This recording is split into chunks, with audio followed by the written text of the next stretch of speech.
Developing story out of Charlotte. Hornets point guard LaMelo Ball was involved in a two-car crash on Wednesday, driving through an intersection when his camouflage-colored, custom-made Hummer collided with another vehicle.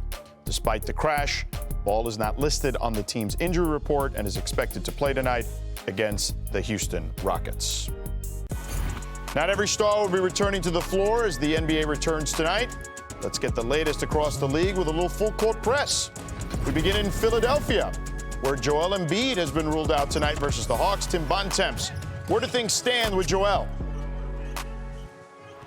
Well, George, as you said, Joel Embiid has been listed out with some right shin soreness as he continues to come back from some right knee pain and soreness that he's been dealing with going into the All-Star break. The Sixers said yesterday that he was ruled out for tonight's game against Atlanta, and then they will reevaluate him ahead of this weekend's back-to-back against the Pelicans and the Wolves. Obviously, every injury with Joel Embiid is a cause for concern. However, the fact they're going to update things again tomorrow, I think, is a sign that this hopefully isn't going to be too long of an absence for a Sixers team that is 1.5 games ahead of Orlando for 6th in the East. All right, now let's shift out west to Sacramento. The Kings have the league's worst record. Somehow the sledding just got tougher. Anthony Slater, what's the latest?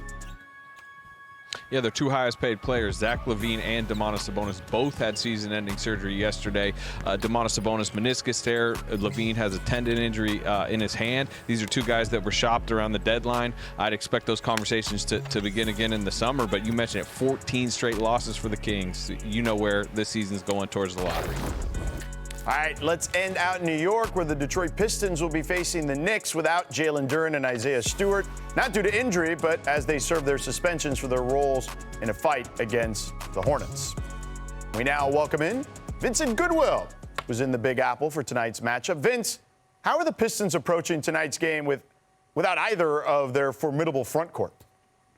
Well, they're used to playing without Jalen Duren against the Knicks. He's missed both of those games in Detroit, where they've waxed the Knicks by 31 and 37 points, respectively. Isaiah Stewart, the Knicks boogeyman, he's the one that the Knicks have had to worry about. He's going to be out, but the Pistons like Paul Reed, and most importantly, they like the matchup with Ausar Thompson guarding Jalen Brunson. Jalen Brunson had one of his worst games of the season against Ausar Thompson a couple of weeks ago.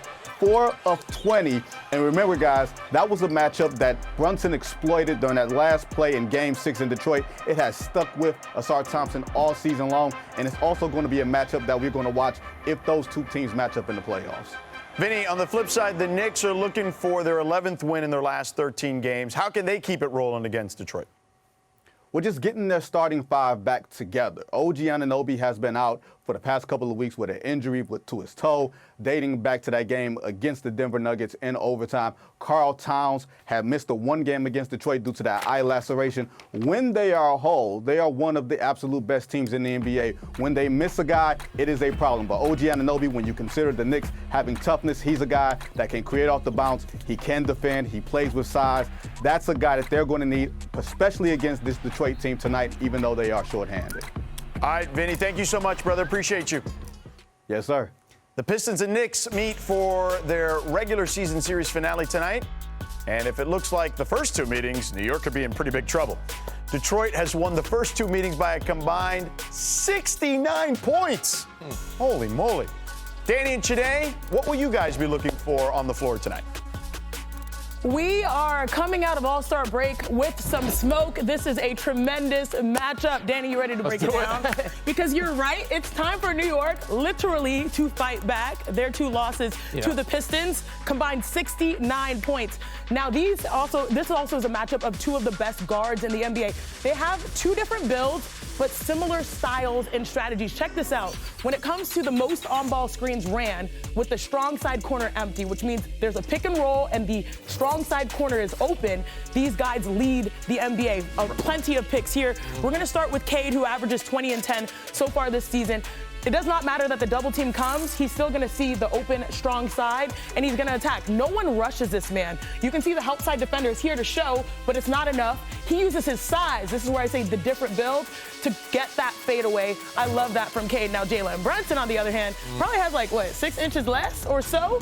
Here's another screen right here. He's going to attack this space, but where he does his damage is not maybe the turnaround fadeaway. Here, it's the step back. You've got to be more aggressive. You've got to disrupt both of these guys, but right now, they're the best guards in the Eastern Conference? And for me, it's Karl-Anthony Towns, man. He's the X factor for New York all season long. But against Detroit, these are his numbers the last time they met up. 4 field goals against him, 6 turnovers. I think he had 6 1-and-1. Everybody's kind of trolling him. And that was with, I think, Stewart out or Duren out. But this time, they have both guys out. And you got B-Ball Paul. That's my dog. I love B-Ball Paul. You cannot let him outwork you. You can't let him crowd you, get in your space, take up, a lot of length, and kind of get to those loose balls. So Cat right here, you see him driving into traffic. Cannot let that to happen. So this time, he tries to get in the mid-post. Against B-Ball Paul, you have a size advantage. You got to find a way to get closer to the basket. Don't let him push you out.